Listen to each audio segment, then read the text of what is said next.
What's going on, guys? JSGC here, and we are here for another Manchester City match analysis. This time we're going to be analysing the Manchester City home match against Wolverhampton Wanderers, where Manchester City ended up coming, well, stuck here, and Wolves ended up coming out with a 2-0 victory, which I'm going to analyse as to why that happened and what we can do to put that right in the coming games. So, we'll start first with the teams. We'll run chronologically here, but big call going with Ciao at left back and Kyle Walker at right back, and leaving Angelino and of course Zinchenko on the bench. I'd thought we'd have gone with Zinchenko or Angelino really, and gone with probably Cancelo at right back. That's what I was expecting. Disappointed to see Phil Foden bench too, so David Silva starting.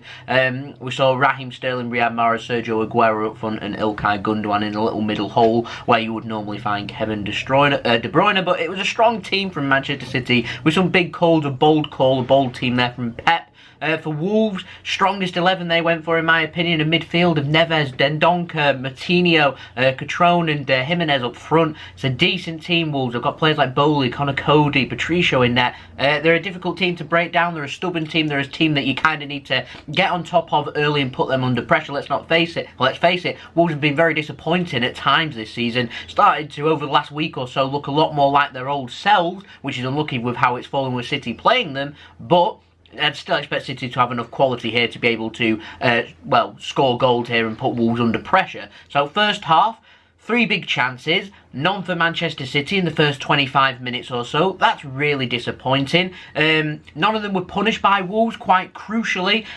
Wolves have enough quality about them that possibly at times last season they'd have probably put them away. If I'm honest, if I was to give them in the second half, once they'd put one of their goals away, give them these 3 good opportunities, they'd have probably put 2 or 3 of them away. But Catrone ended up missing a one-on-one. Jimenez had 2 bags with a couple of good blocks from Fernandinho, but let's face it, a couple of poor shots in my opinion from Jimenez, and Jimenez also failed to put on a one-on-one as Fernandinho. He felt like he'd nudged into him and went down for a penalty. It's like the Mane one, which was given yesterday for Liverpool, whereas this one wasn't, because both players were searching for the penalty. One were given, one wasn't. For Manchester City, Kyle Walker, similar strike that he tried against Newcastle last season, tried to try it again at the Etihad Stadium. Good save by Patricio, and Raheem Sterling also had a shot which Patricio ended up saving later into the half too. So half time felt like Manchester City really poor. Mahrez, Otamendi, Gundogan I think it was, and Kyle Walker also a couple of times, all guilty of giving away possession just far too easily to Wolves, and Wolves ended up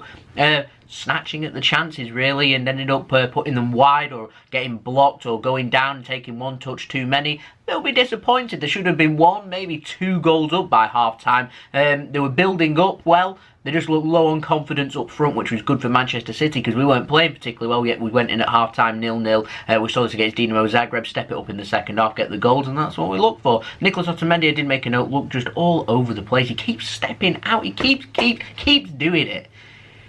And I don't know why we select him. Eric Garcia sat on the bench. I mean, I know he's only a kid, or, well, 18, 19 years old, however old he is, but he wouldn't step out and do the things that Nicolas Otamendi does. It's just horrendous. It's poor. At the very, very least, at this top level that we're looking for and competing at, that you're stepping out to try and confront. The attackers know it's coming, that he's going to step out. They take it past him. He's not got the legs to get back, and we're always back from, oh man, you're always in trouble. It always happens. Soon as John Stones can come back, I mean, John Stones, he's a very hit and miss player. I know some people like him, some people don't. He doesn't step out and do what Nicolas Otamendi does to me. I don't like criticising, I don't like being harsh here, but Nicolas Otamendi just isn't what we're looking for at Manchester City, in my opinion. That's my opinion. You're free to your own opinions, but to me, no, not for me. Too error prone, stepping out too much, and he's a big problem at the Manchester City back 4. And I felt, I've said this before, I think I've tweeted it before, I sensed it was coming. A match where we end up just getting taken out of the game and a team ends up punishing us, and they punish us for 2, 3. I'll be honest with you, I'm My nightmare that I've been having is a team, a clinical, end up creating 4 or 5 good opportunities and put all 4 or 5 opportunities in the back of the net. Wolves didn't do that, but more than enough with a couple of goals to do that. I was just having a look at the bench. I thought City might have changed it up a little bit. They did. They brought Zinchenko on for Kyle Walker, and I thought offensively they'll be looking for a little bit more, maybe moving Mahrez over to the left, moving Raheem Sterling onto the right and seeing how that works, and if that doesn't work, bringing on Bernardo Silva, putting on the fresh legs, Phil Foden. David Silva just didn't look involved in this game at all. Bring Phil Foden on, some fresh legs, a kid, unpredictable, no one knows what to expect, get him in, see what happens with Gabriel Jesus on the bench too.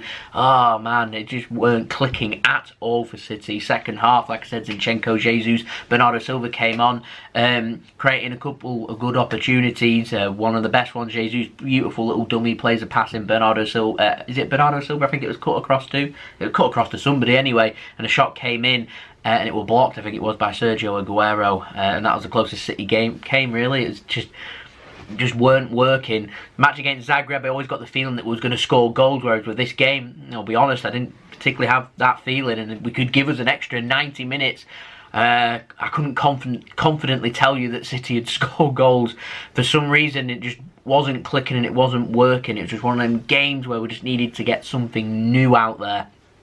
Like I said, Phil Foden sat on the bench. He's unpredictable. You don't know what to expect. He's fresh. He's a young kid. He's good quality. He could score goals, as we saw in midweek. Do you know what I mean? Put him in, see what he can do. That would cause Wolves some problems. We knew we weren't going to have Kevin De Bruyne into this game, so we just needed something else. Like Gundogan, I think he's a good player, but he isn't Kevin De Bruyne, and so just trying to carbon copy him. I mean, could we have tried a Bernardo Silva and David Silva in the middle? Just something to keep things fresh and you know what I mean, and just keep things as refreshing up front as possible, because it's just all too pedestrian, all too predictable, in my opinion, today. Maybe even a change of formation I've spoken about previously, but we didn't have Benjamin Mendy, but we do have Angelino who could play left wing back, get Cancelo in right wing back, get 3 centre backs, get the players going centrally, because Wolves knew when it was going to go out wide and ended up frustrating City out wide, pull it into the centre, and there they are to dominate the centre as well. They're going to sit deep. That's what I was expecting.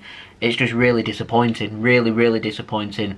I feel like with Kevin De Bruyne, we'd score 1 or 2 goals, he'd create opportunities because he's just that good, but when he's not there, yeah, we just looked a little bit clueless, really. Anyway, last parts of the game, 80th minute, counter-attack, Traore's there, puts the ball away, decent finish. Same again, 94th minute, I've not even seen if it was offside or not. It looked about a yard offside to me on first look, but I've not had a second look to tell you if that's fact or not. I'll be honest with you, I don't really care. 1-0 or 2-0 don't make a difference. We've picked up no points. It's the second defeat of the season. It's another drop points where Liverpool are just absolutely running away with it at the top of the Premier League, and it's gotten to a point now where I've mentioned this before, and I'm going to say it again because it's my belief and it's what I think.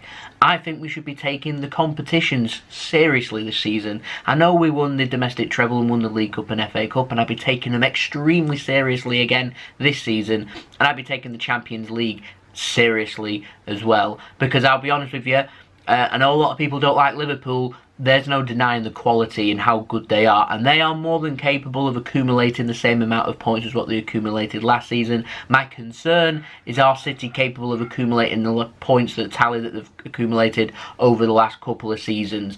We've been stronger the last couple of seasons. We've got off the strongest starts in the last couple of seasons, and to me the squad isn't as strong with the injuries that we've got to Sane and Laporte. Things look just a little bit too much for City to maybe think about 3 consecutive Premier League trophies in a row. I know that sounds all doom and gloom. I'm not being doom and gloom. I mean, there's no denying how much good quality City have got. But with Vincent Kompany leaving, Laporte injured now until January, February time, Leroy Sané injured until January, February time, we've not even got to the strong tests of playing Liverpool. We've not even got to the strong test where City normally come unstuck in December, and I can guarantee once again it'll probably happen again. And I start thinking, how many points can we afford to lose?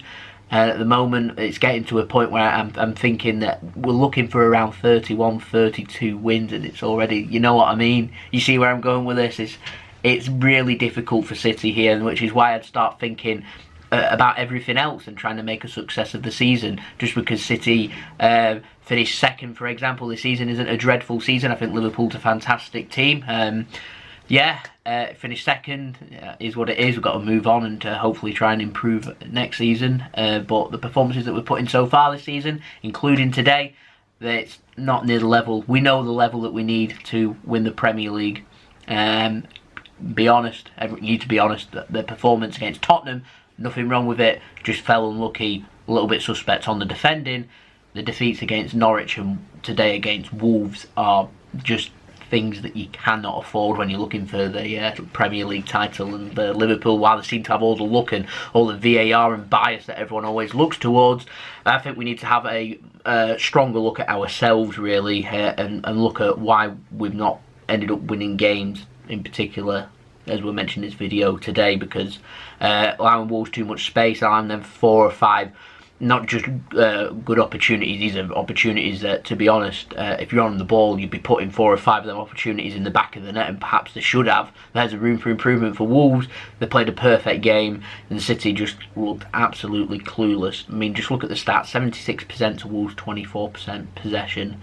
7 chances created for Wolves, just 2 on target, 2 goals. That's really disappointing. Like I said, really, they could have had 3, 4, even 5. City had 18 shots, just 2 on target. I know we've been working on shooting practice in midweek since the match against Dinamo Zagreb, as we had poor stats. It's got even worse, which is really not good. A lot of blocks in there, sitting deeper. That's where you need a lot of creativity, a bit of luck, pinging balls in, and just second half, hopeful cross after hopeful cross after hopeful cross. We're a team of small players. Why are we putting in crosses into their mean, tall defence? I don't understand it. Just a bit panic station. 712 passes from City. That's not to blame. 89% pass completion rate. A couple of balls we gave away were pretty poor, but again, that's not to blame. 228 from Wolves. Just a 65% pass completion rate from them. Looks like a steal job, and I can't sit here and say it was stolen from us, the points, because we were just really, really poor. 2 clear-cut chances created for City, just 2 of 18 shots. That's poor, whereas 3 clear-cut created for Wolves. Wolves just put 5 crosses in. I think they only had 1 corner, which is where we've always looked weak. And instead, they've just gone and carbon copied what Everton did, where they probably, with more quality and, less fear shown, could have got something against us too. Aerial duels, Wolves stronger. Ederson had no catches to make, no saves to make, just picked the ball out of his net a couple of times. 5 yellow cards from City, a little bit aggressive, a little bit frustrating. All in all, to me, a really, really disappointing and poor performance. It isn't the end of the world, like I said. We've just got to move on and win our games and put Liverpool under pressure. But if we carry on going like we are, it's going to get too much. And we're only in October, and already I think we're 8 points behind now. Yeah. And if things don't improve soon for City, and we improve our performances, that gap's just going to get bigger and bigger. Think of how City went in the 2017-2018 season when we ran away with it due to teams just dropping too many points and, just couldn't get onto our tail and put us under that pressure. Got to a crunch point where it got like 8 to 10 points can be pulled back, and I think that's what City will be looking for in the match at Anfield. That's going to be the crucial game where, I'll be honest with you, if it gets to Anfield, we lose that game and Liverpool haven't dropped points, but then I'm just going to hold my hands up and say, Premier League title done here. So yeah, I think we should be turning our focus elsewhere a little bit. Yeah, I'd love to know your thoughts on that in the comments below. My JSGC man of the match goes to Connor Cody. Thought he had a fantastic game for Wolves once again. An impressive performance, and I'm quite surprised that none of the other clubs have thought about snapping him up. But yeah, there we go. City, inept, really. Every single player. I've not really got that many positives. I didn't think Cancelo played brilliantly. It looked a little bit better when Zinchenko came on, but again, it was just hopeful. Centre-backs, poor. Rodri didn't have a fantastic game. Gundogan was ghost-like. David Silva didn't have a good game. The front three just weren't clicking. It just weren't happening. Mahrez, Raheem Sterling, Sergio Aguero. I mean, they need the service to make things happen. It just weren't there. Just weren't to be our day. We live, we grow, we go on again, learn the lessons, and yeah, see where we go from there. So there we go, it's been the video. Hope you enjoyed the video. If you did enjoy the video, make sure you leave a thumbs up so I know you enjoyed this video. Let me know your thoughts in the comments below. What do you think went wrong in this game, and what can City do to improve in the next game after the international break? We've got to dwell on this now for 2 weeks. Yay! Anyway, subscribe if you're new around here, press that red button, press the bell, put your push notifications on, aim for 5,000 subscribers. Yeah. I'm not enthusiastic. I mean, this game's just not the stuffing out of me. I'm happy it's international break and I've got 2 weeks to recover. It's one of them where I either want a 3-day break and go again and get over it, or have 2 weeks just to wallow on it and move on again, I guess. So here's what it is. Social media links in description below, Twitter and Instagram if you want to go and follow me on there. And I'll see you all again for the next video. So it's been JSGC. I hope you all have a wonderful rest of your day. Enjoy it as best as you can. Enjoy your weekend, all the rest of it. Peace. Ciao for now.